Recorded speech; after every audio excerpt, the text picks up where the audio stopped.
responding to global challenges. In this case, this center has resulted in away from the global COVID pandemic. Using technology, it's helped map enrollment and dropout rates, supported needs-based teacher training, and it's freed up teachers so they can focus on students. In fact, the success of this program has spurred the government to replicate its success in other states. And this points to the best of what the World Bank and other development partners can deliver through smartly designed projects that lead to tangible outcomes and also spur further innovation.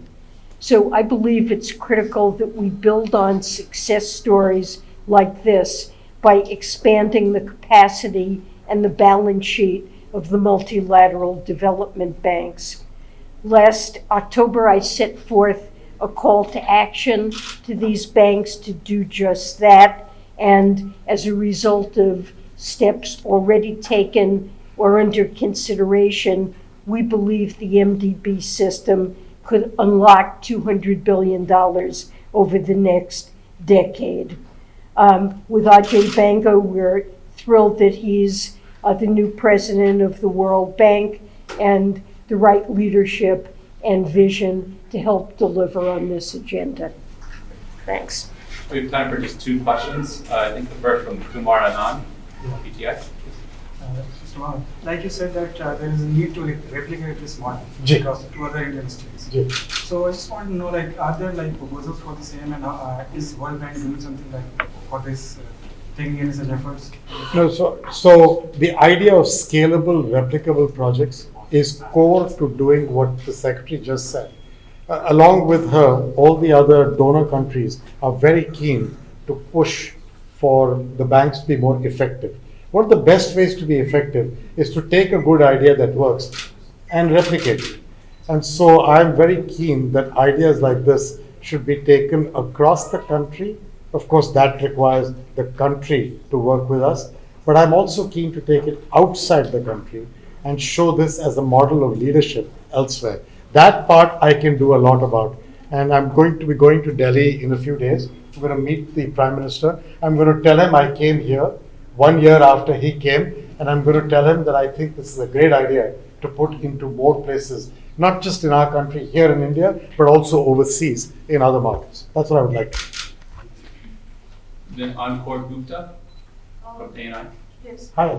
Yeah. So I just wanted to know, like, you interacted with a couple of children recently. Yes. So they have had so many questions to ask you. Yes. So what do you think? Like, how much is it necessary to implement such mission schools across the world? You want to try that first? Well, I'll just start off. It was wonderful to meet the children.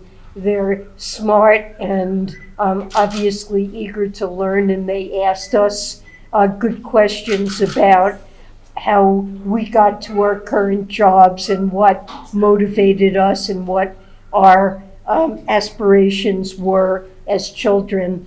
And to me, education is the core of creating better lives for young people in India and around the world. And so I believe it should be a very important focus of the World Bank, of governments in all countries, and agree with Ajay that attempting to find things like this that clearly work and replicate them is critical. But Ajay, And the only thing I'd add, she has been a teacher in her life as well, so she really understands this better than I do. I'm a manager, I'm not a teacher. But I will tell you this, that the idea of, it's not just the education idea. A lot of countries do education differently. India, with the idea in Gujarat of making classrooms smart and having one minimum smart classroom in every school, there's a lot of implementation here. The real thing is the data and the tracking. And I think that has converted the conversation from a simple education conversation to how do you get it done in a way that leads to the best results. I like that because I believe that outcome is what we are in the job of doing. You know, when taxpayers across the the countries, including the United States, but a lot of the other countries, including India, which is a contributor to the bank and part of our funds, when taxpayers in these countries give us their money, they give it to us for outcome. How many girls went to school? How much benefit did they get? How many people went to school and benefited from the education? How many people went to a skilling center and got a better job because of that skilling? That's what they want. They don't want to just know how much money went in. What I like here is the result orientation. And that to me is the replicable model. Thank you, everyone. Thanks, sir. Thank you. Bye-bye. Thank you. If you like the video, do like, comment, share and subscribe.